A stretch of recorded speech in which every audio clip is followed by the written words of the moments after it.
I have said for years that ice cream melts and rent goes up, but this year I'm not going to be raising rents on any of my tenants. We've had a rough year of COVID, and I want to explain the psychology behind why I've decided not to raise rent on any of my properties this year, though the market has gone up significantly more than I thought it would. You see, as a landlord, I have a responsibility to care for my most prized asset, and that is not the property. Tenants are the assets. An asset is something that makes you money. A liability is something that costs you money. A vacant house is a liability. An occupied house with a tenant that doesn't pay rent is a liability. But a property that has a tenant who is paying rent month in, month out, that is the asset. And a lot of investors get that confused. They think that the house is the asset. I believe in treating my tenants as well as I possibly can. And so at the beginning of this COVID pandemic, we sent a letter out to all of my tenants and said, we're in this together. We don't know what's going to happen. We don't know if you're going to lose jobs. We don't know what the economy is going to do. We have no idea. And if you remember, over a year ago, it was a pretty scary time for a lot of people, investors, landlords, tenants, everybody. So early on, we communicated to them that we're on the same team. We're in this boat together. We don't want them to have issues. We don't want to have issues. And to keep communication lines open. Tell us what's happening. Don't go dark on us. Let's figure out what we can work. If you're having trouble paying rent, let's figure that out. And then the worst thing happened. The government came out with an eviction moratorium, and us as investors, as landlords, we thought to ourselves, oh my gosh, tenants are going to listen to this eviction moratorium and think to themselves that they can live in our properties without paying, and maybe the government will be on their side, and we're going to have issues with whoever we're dealing with, our partners, our banks. We're going to have problems with the money flow from the tenants to us to our partners and lenders, and it's going to be a gigantic mess. We might have tenants that squat for a long period of time. I did a video on a squatter who had sold his house but wouldn't move out and utilized the eviction moratorium laws to his advantage. You should check that video out. I'll put a link in the description below.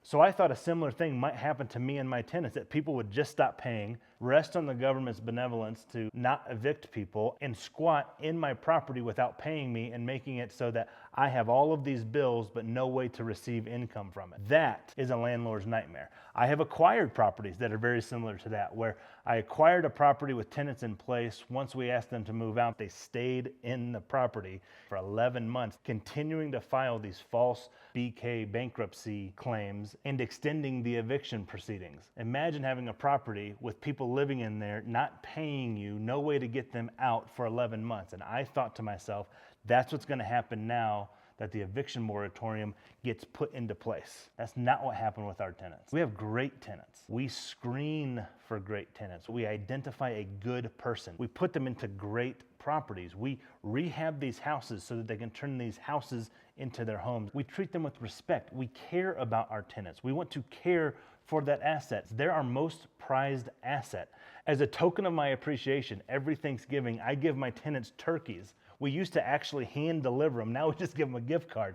But every year they know that turkey's on Hovis. Little things like that maintain that relationship. When someone has a maintenance problem, we go and take care of it. And so at the beginning of COVID, I was very nervous about tenants taking advantage of this eviction moratorium. But we communicated with our tenants. We care about our tenants. We made sure that if someone was having an issue, we worked through it. And I'm here to tell you, for the entirety of COVID, I didn't have one eviction due to non-payment. In fact, last month, we collected 100% of our rent by the 10th of the month, except for $450.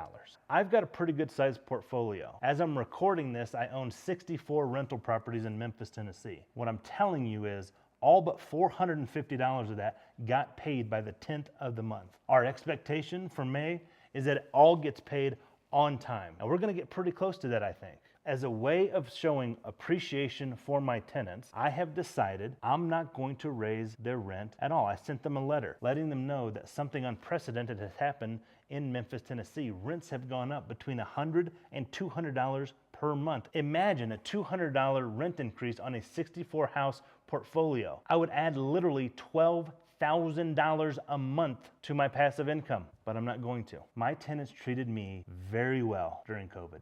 unexpectedly well. And so this month I sent a letter to all of them expressing my appreciation for how they've treated me. That during a time when they could have taken advantage of some of these laws, they didn't. They paid their rent on time, they maintained that relationship, and I want to do good by them. See guys, those tenants are my assets. They've made me wealthy. They will continue to make me wealthy. And I just want to treat them well. Tenants are people that deserve respect and dignity.